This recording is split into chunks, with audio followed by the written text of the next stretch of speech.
Hello, welcome. Going to look at some Incredible Hulk items. Most of these were released between 1976 and 1979, though of course they were sold in the 80s. Plus, I think one item might be from the 80s. It's hard to say because it didn't have a copyright on it, but late 70s, early 80s is what a lot of my things are. So I did this, for Batman and Wonder Woman and Superman. I don't have as much Incredible Hulk stuff though, and some of this is going to overlap with a few items that appeared in other videos I've done, like the Colorform set. So if you watch all the videos, you may see some repeat items here. So on the table now, there's a variety of things. This here is a trading card from the television series. That lasted 5 years, actually 82 episodes. Fairly popular. Bill Bixby played Banner, and Lou Ferrigno played the Hulk. On the back side of the card is a picture of a puzzle you can build. Get all the pieces, and that's Lou Ferrigno. I thought I had a lot of these cards. I probably did at one time. This is the only one I could currently find.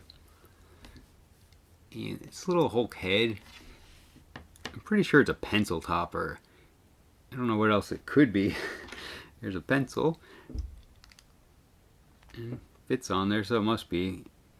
I don't know. I assume they still make pencil toppers. I had a bunch of these, Go to school, put a character head on your pencil to look cool, I guess. I don't know, it does add a lot of weight to the pencil, though. Here's some playing cards, and they're just regular playing cards with one side looking like this, Hulk's big head on them.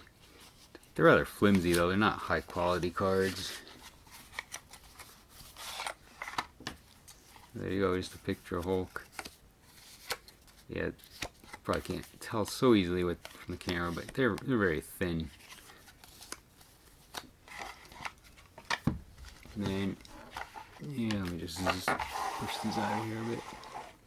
So this is the wallet you may have noticed in the header image for the channel on the blog. It's like kind of a beige color scheme going on the image. So it's a children's wallet. Not very big. Basically has what a wallet has. You can hold the dollars, change. I don't know if change pouches are really on wallets anymore. The regular one doesn't have that. This side, I don't really know what you should put in here. I mean, they're too small for credit cards, and kids aren't going to have credit cards. I guess you can put school photos, maybe. Wallet size photos. And there's some place to fill in your address and name, which I did with my sloppy handwriting as a kid. Alright, next up, go to some Hot Wheels cars. These have appeared in my videos before. This one I did using a Spider-Man track, Hot Wheels track video. It's just a regular vehicle with Hulk painted on the side. Like, there aren't unique designs. Like this truck here has been used on a few Hot Wheels vehicles. But along with the Incredible Hulk branding, it also has a picture. If you look through the back, it's a picture of Hulk inside. This is part of Hot Wheels like sub-series called Scene Machines. I believe I also have one for Captain America that you can look in. Not much you can see through the camera, obviously. You gotta stick your eye up to it just to see a picture inside. This is the item I think might be from the 80s. It's a Hulk cycle. I mentioned, I think I made a joke about motorcycles once before, maybe with, I don't recall for what, maybe in the diecast video, but they make a lot of motorcycle toys back then. Even though the heroes, obviously Hulk never rode a motorcycle. There's Spider-Man motorcycles too, but just a toy to make. I mean, they actually do make a Hulk figure that sits on this. I don't have that though. And this was sold either by itself or in a set with the Hulk branded pickup truck and Jeep. It's by Buddy L Corporation, and it's 4 inches wide. And that's about all there is to it. Like I said, I can't find a copyright on this one. Could be hidden somewhere. But I did find a magazine ad, which is why I thought it was from the 80s. A Buddy L magazine ad with this and a variety of other Marvel Comics vehicles. that ad was from 1981, so it's possible this is from 1981 or earlier. It could just be a an ad with older items in it. Hard to say. It does have a kickstand on the bottom. Okay, some Hulk toys from Mego. So they had a couple lines. They had like the bigger die-cast action figures, and then the pocket superheroes, which is what this one is. It's all plastic.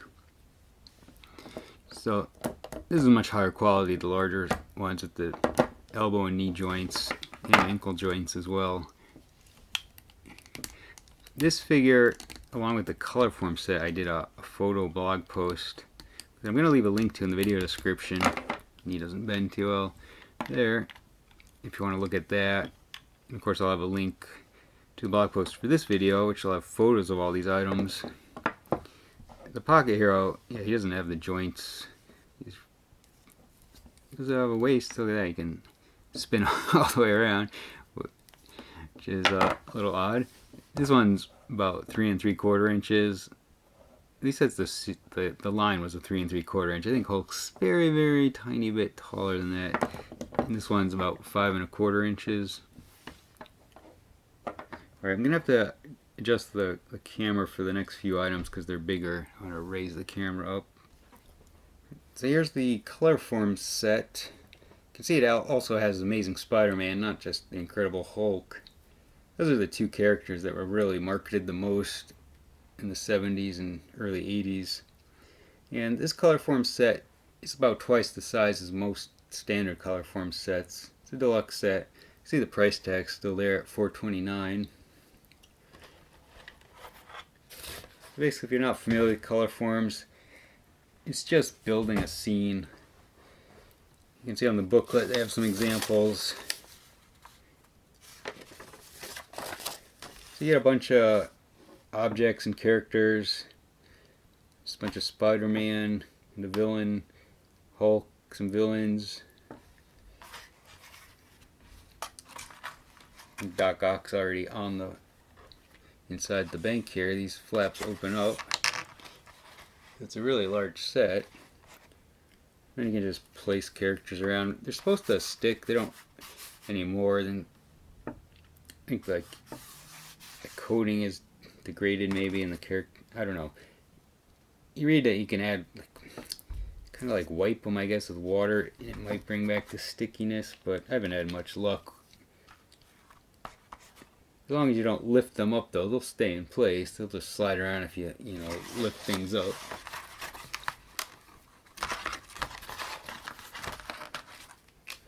So that's Colorforms. As I said, I think I spent more time on it probably in my Colorforms video, and the images will be the same that I've already shown before in the blog entry. So here's a jigsaw puzzle from Whitman, 200-piece puzzle, fairly easy to do. Of course, it's for kids. Also has a price tag of $1.99, and I did build it. It's not going to completely fit in frame though. It's a vertical puzzle. It's a nice image, probably taken from a comic book, though I don't know which one. I thought maybe it was a cover, but I wasn't able to find a cover that matched.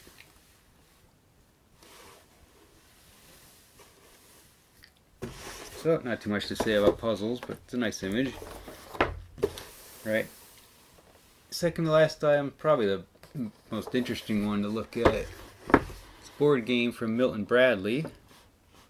Again, another price tag. This was originally $3.99 at Keldor. There was a sale tag here. It's why the white is a little stained. I peeled it off. It was $1.99, so great price. But things are far cheaper 40 years ago. So it says, the Hulk's on the rampage. Watch out. Because you're not actually playing as the Hulk. And you can see here, it also has the Fantastic Four in it. So it's for 2 to 4 players, and the players control one of the Fantastic Four characters.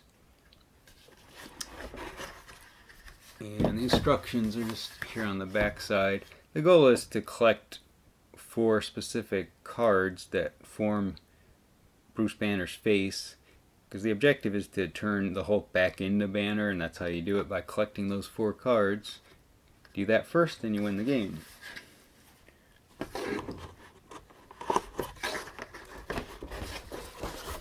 Here's the board, also a little big. There's not a lot to it. It has some pictures of the characters. And then there's not many different spaces, mostly green spaces. The characters start, where their name is. The Hulk starts up there. So what you do is you spin, each player spins, and as they move their character, they also move the Hulk. And you can't pass the Hulk, so I think that's why there's all these multiple paths. It doesn't matter which direction you go because there is no goal, like no end spot on the board. You're just trying to draw cards, so you want to land on the spots that say draw, and you want to draw a Dr. Banner card until you get the 4 you need. So this is the spinner. I've pulled it out. I just pushed it back in since I still have the cardboard holder to make it look newer. You get 2 arms, but you only need 1 for the spinner. So you spin Hulk's arm. If you land on Hulk, you get a Hulk card. These just say a variety of things like move the Hulk to any empty space, send another player back to his starting spot, take a card from another player, jump to any draw space and draw. So basically just either good things or force the other players to do something. So here are the banner cards. You can see some of them are face pieces because you want to put the face together. Just throw it together here.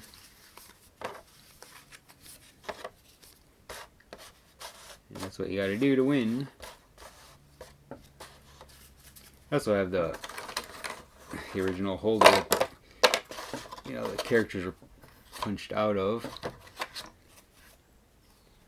So these are the character pieces: Human Torch, Thing, Invisible Woman. Though somewhere on the box they list her as the Invisible Girl. I don't know if that's what her name was originally. I never really followed Fantastic Four much. There's the Hulk and there's Mr. Fantastic. Alright, so the last item is too big for the table. So I'm going to have to go into handheld mode and move the camera. So that's next. Alright, so I'm in the kitchen now. The lighting isn't great and the angle, the camera's probably not great either, but it's hard to get it high enough to get this in frame, and I didn't want to hold the camera because it was way too shaky, but you can see the item just fine. It's big. It's 4 feet long, a little over 2 feet wide, and what this is an exercise mat. So yeah, not an exciting item for a kid, but I think it is unique. I couldn't find anything online about it. It's released by Sage Pierce Products out of Chicago, Illinois. And that's about all I know about it. It does have a copyright on it. It's 1979. And you can tell that it's really just one set of images, well, a few different Hulks repeating. So about 30% of it is one image, like an image block that just repeats over and over. The backside's solid black, so there's nothing to see there. The tag is still attached. For an up-close look at that, you can look at the blog entry. I took a photo of it. It just, has the company name. It says, do not remove the tag. And that's about it. I think, you're not going to see this too many places. My guess is they probably made other Marvel characters, but like I said, I couldn't find anything about it. So there you go. Look at a bunch of Hulk items, including a lovely exercise mat. Thanks for watching.